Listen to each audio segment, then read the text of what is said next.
Lies of the north-central Nigeria with its raw mix of cultures, treasures,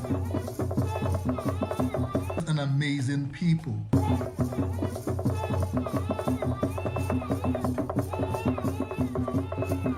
Based in the vibrant glory of the beauty of nature with striking landscapes. And that's the best from agriculture.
All the answers you are looking for regarding burning issues ranging from politics, religion, economy, just name it.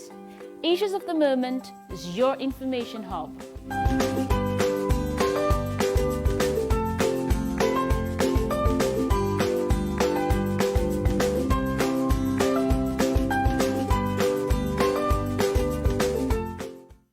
Slice of the north-central Nigeria with its raw mix of cultures, treasures, and amazing people.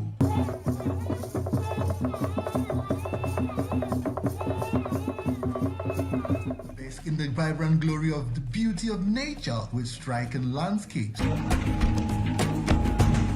And that's the best from agriculture, commerce and entrepreneurship.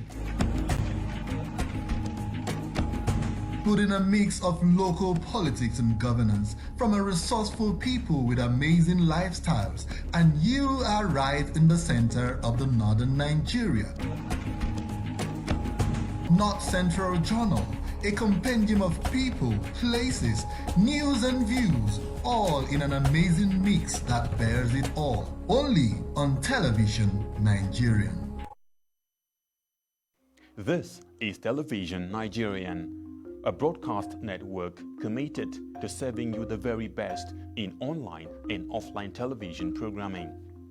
Situated in the serene environment of Guzape, Abuja FCT, TVN, as it is fondly called, caters to a wide variety of audience via carefully orchestrated mind-blowing programs in the areas of fashion, business, politics, entertainment, religion, movies, food and health, culture and lifestyle, events around the globe, sports and foreign news.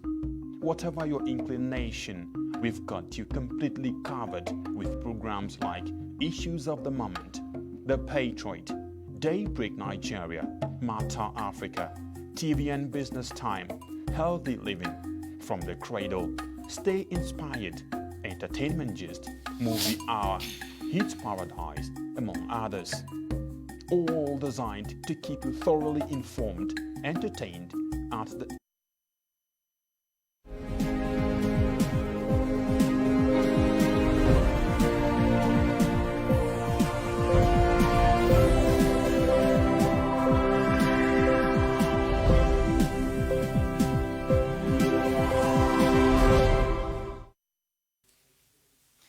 Hello, this is the World News on Television Nigerian. I am Priscilla Iwerm.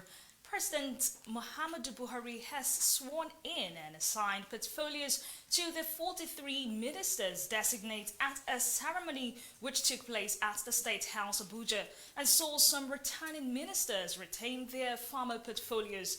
Adamu retained the Education Ministry, as it was the case with Mohammed Bello for FCT, Chris Ngige Labour and Employment, Hadi Sirika Aviation, Rotimi Amechi Transport, among others. Former Senator Goswell Akpabio is now the Minister of Niger Delta, while Festus Keyamo backed Minister of State Niger Delta. Former Governor of Bayelsa State Timipre Silva was assigned Minister of State Petroleum, while Muhammadu Buhari maintained his hold as the Minister of Petroleum. Rauf Regbeshola, former Governor of Osun State, got the Interior Ministry, while his Benue counterpart, George Akume, will be Minister of Special Duties and International Affairs. President Donald Trump has confirmed he is considering a new temporary payroll tax cut to help boost the U.S. economy. But speaking to reporters, the president said a payroll tax is something that is being considered and that a lot of people would like to see it. Mr. Trump has been talking up the U.S. economy in recent days amid growing unease about a potential recession, but insists the country is very far from a recession. A strong economy is seen as a key to his re-election prospects in 2020, but continuing trade tensions with China have sparked concerns about an imminent slowdown. Tax cuts when the president took office helped boost the economy and sparked a surge in share prices on Wall Street, but many economists think the impact of those cuts is starting to wane. Indonesian authorities have continued their search for more than 250 inmates who escaped from a prison in the province of West Papua. The prison break, which happened on Monday as protesters took to the streets in several cities, blocking roads and touching buildings, including the jail. Several guards and employees were injured as they tried to stop the escape. The unrest was triggered by the detention of Papuan students in the city of Surabaya over accusations they had disrespected the Indonesian flag. Justice Ministry spokeswoman Malian Land said the prison in Sorong was set ablaze and rocks were thrown at prisoners, adding that 258 inmates escaped, but only 5 of them had returned by Wednesday morning. Police reinforcements have been sent to Papua ahead of more planned protests. A Mexican judge has granted 2 people the right to recreational cocaine use in the first ruling of its kind. According to Mexico United Against Crime, it would allow both claimants to possess, transport and use cocaine, but not sell it. Mexico United Against Crime, which seeks to end the country's war on drugs, called the ruling a historic step, adding that the ruling will only come into effect if a panel of judges side with the original decision. If they do approve the ruling, it will only apply to the 2 people who brought the cases, whose identities were withheld. Military police say they have neutralized a man who held dozens of passengers hostage for more than 3 hours of a commuter bus in the Brazilian city of Rio de Janeiro. In a tweet, police said all hostages had been freed after a sniper shot the man dead, but none of the hostages were injured.